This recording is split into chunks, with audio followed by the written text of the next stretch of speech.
Milliy sertifikat kitobidan yechimlarni davom qilamiz. 21-misolga kelib qolganmiz.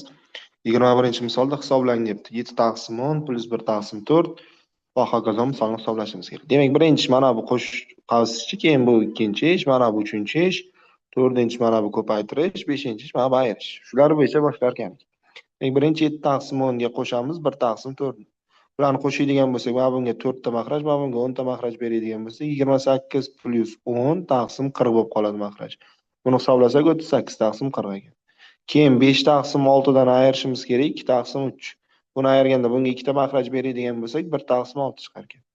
Ana endi mana shu 38 taqsim 40 ni bo'lishim kerak 1 taqsim 6 ga. Bu ham 38 taqsim 40 ko'paygan 6 taqsim 1 bo'lib ketadi.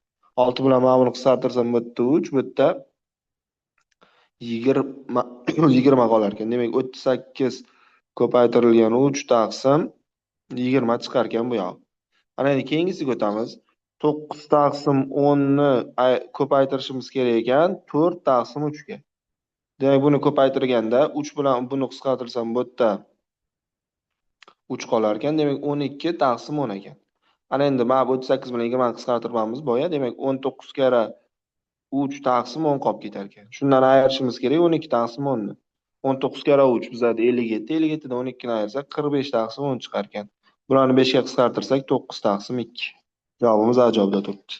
Keyingisi x va y natural sonlar uchun x taqsim y mana shu davriy kasr ko'rinishidagi son bo'lsa, x plus y ning eng kichik qiymatini toping deyapti.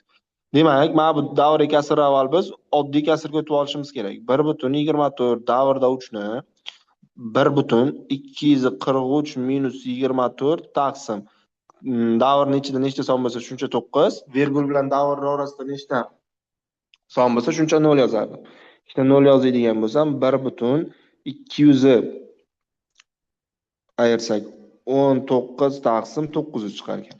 Ana endi mana bu ikkalasini 3 ga qisqartirib olsam 1,73 taqsim 300 chiqar ekan.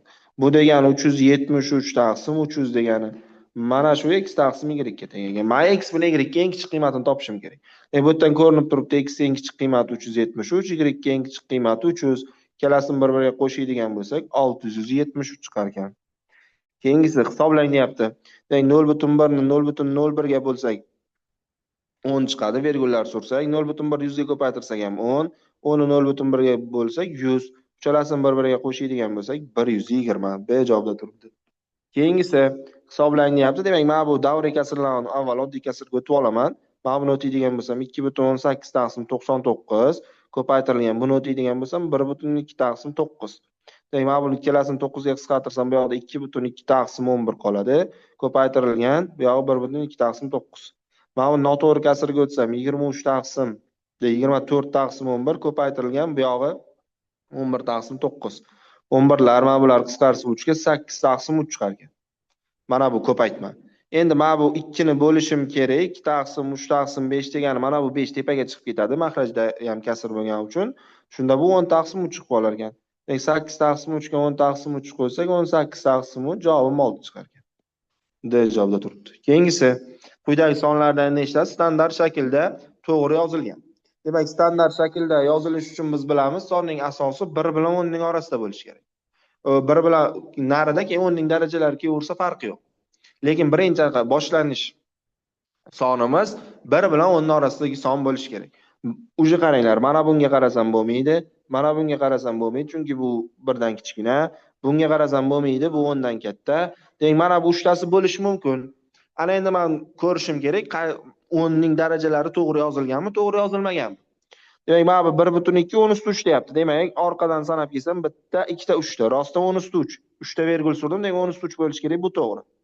Mana bunda 10 + -6, ya'ni 10 ga qarab yurayotganim uchun 10 ning manfiy darajasi yoziladi. Qo'limni yuritib sanab boraversam 1, 2, 3, 4, 5, 6 ta kelar ekan. Bu ham to'g'ri. Bu misolga qarasak 1,24 ga kelguncha 1, 2, 3, 4, 5. Demak, 10 + -5 bo'lishi kerak. Bu yerda -4 buni ola olmaymiz. Demak, ikkita sonimiz to'g'ri yozilgan ekan. Javobimiz B javob. Keyingi misolga o'tdik. Juda katta hisob kitob ekan. 3 davrda 83 minus 4 davrda 12, 5 plus va hokazo shuni hisoblashimiz kerak. Demak, birinchi mana buni kasrga o'tib olsak o'zi 3,83 bizda 3,83 minus 8 taqsim 90 bo'ladi. Bunga qo'shishimiz kerak. Mana buni o'taydigan bo'lsa, qo'shishmas ayirish ekan. Ayrilgan buni o'taydigan bo'lsak 4,125 minus 12 taqsim 900 bo'lar ekan. Bunga qo'shishimiz kerak 2,57 ayrilgan 5 taqsim 90 ni. Barobar. Bularni hisoblaymiz endi.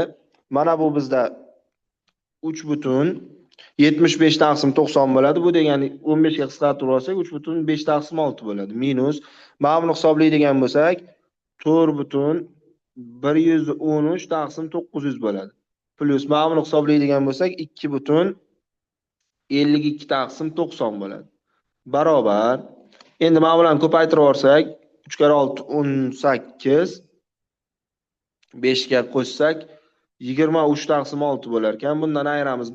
Mana buni hisoblasak 3713 taqsim 900 bo'ladi. Plus bu yog'i 2 kare 90 232 taqsim 90 chiqar ekan. Buni jami hisoblasak bizda 2057 taqsim 900 chiqar ekan. Buni kasrga o'tib oladigan bo'lsak 2,28 davrda 5 chiqar ekan. Javobimiz C javob. Keyingisi 27. 1 bo'lingan 2 bo'lingan 3 plus 2 bo'lingan 4 bo'lingan 6 plus 3 bo'lingan 6 bo'lingan 9 hisoblashimiz kerak. Mana bu joyda 1 bo'lingan 2 bo'lingan 3 degani 1 ni 2 ga bo'l avval 1 taqsim 2, keyin buni ham 3 ga bo'l degani. Buni hisoblasak 1 taqsim 6. 2 bo'lingan 4 bo'lingan 6 degani 2 ni 4 ga bo'l 2 taqsim 4 degani. Buni yana 6 ga bo'l degani. Buni hisoblasak 1 taqsim 12 chiqar ekan. Bu yoqda esa 3 bo'lingan 6 bo'lingan 9 degani 3 ni 6 ga bo'l. Bu 1 taqsim 2. Shuni yana 9 ga bo'l degani bu 1 taqsim 18 ekan. Endi men 1 taqsim 6 ga 1 taqsim 12 ni qo'shishim kerak ekan, ayirishim kerak ekan 1 taqsim 18. Hammasiga bular mahraj 36, bunga 6 ta, bunga 3 ta, bunga 2 ta mahraj beradigan bo'lsam 7 taqsim 36 chiqar ekan menda. Javobim D javob. Keyingisi 28. A va B natural sonlar uchun 4 dan katta A katta 8 va 8 dan kichkina b kichkina 15 bo'lsa A taqsim B ning eng katta va eng kichik qiymatlari ko'paytmasini so'rayapti. Demak, men bilaman A va B son natural son. Demak, kasrning qiymati eng katta bo'lishi, uning surati eng katta, mahraji eng kichik bo'lishi kerak. Demak, A ning olishi mumkin bo'lgan eng katta qiymati 7, B ning olishi mumkin bo'lgan eng kichik qiymati 9. Demak, kasrning eng katta qiymati 7 taqsim 9 ekan. Endi shuni ko'paytirishim kerak. Eng kichik qiymati, kasrning eng kichik qiymati qachon bo'ladi? Surat qachon eng kichik bo'lib, mahraj eng katta bo'lsa, surat eng kichik qiymati 5, mahraj eng katta qiymati 14. Buni hisoblaydigan bo'lsak, 5 taqsim 18 chiqar ekan. Javobim D javob. 29. 29 da quyidagi ifodani hisoblashim kerak ekan. Demak, birinchi men bu ikkalasini qo'shaman. Bu ikkalasini qo'shsam 3 taqsim 2 chiqadi. Keyin men 1 taqsim 2 ga bo'lishim kerak buni. Bo'laman degan 2 tepaga chiqib ketadi. 3 taqsim 2 ko'paygan 2, 2 lar qisqarib 3 chiqar ekan. Endi 3 ga 1 ni qo'shishim kerak ekan 4. Demak, men bu yerga hisobladim 4 chiqdi. Endi 4 ni bo'lishim kerak 1 taqsim 2 ga. 2 tepaga chiqib ketsa 8. Ana endi men 1 ga 8 ni qo'shishim kerak. Javobim 9 chiqar ekan. Bu B javobda turibdi. Endi 30 ishlaymiz. 30-misolda 2 butun davrda 5 bo'lingan 5 butun davrda 1 plus 0,8 bo'lingan 1,7. Demak, mana buni kasrga o'tib olsam, men 2,5 taqsim 9 bo'ladi. Shuni bo'laman 5 butun 1 taqsim 9 ga.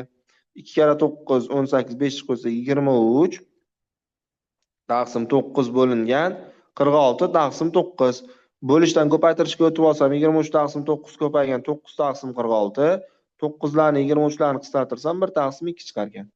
Endi buni hisoblab olaman. 0,8 degani 8 taqsim 9. Bu 1,7 taqsim 9. Demak, 8 taqsim 9 ni ko'paytirishim kerak 9 taqsim 16 ga. 9 lar yana qisqarsa 8 bilan 16 yana qisqarsa 1 taqsim 2. Endi ikkala javobni bir-biriga qo'shishim kerak. 1 taqsim 2 ga 1 taqsim 2 ni qo'shsam 1. Javobim C javobi. Yaxshi, demak, buni 30 gacha ko'rdik. Hisob kitob bo'lgani uchun 10 ta misol ko'rdik. Keyin o'zi bu mavzumizda 40 ta misol bor ekan. Keyingi videomizda ham 10 ta misol ko'ramiz. Shu bilan biz milliy sertifikat kitobining birinchi mavzusini tugatgan bo'lamiz. Yaxshi. Matematikani o'qiydigan yaqinlarga yuborib qo'yinglar. Obuna bo'lishsin va yaqinlariga yuborishsin.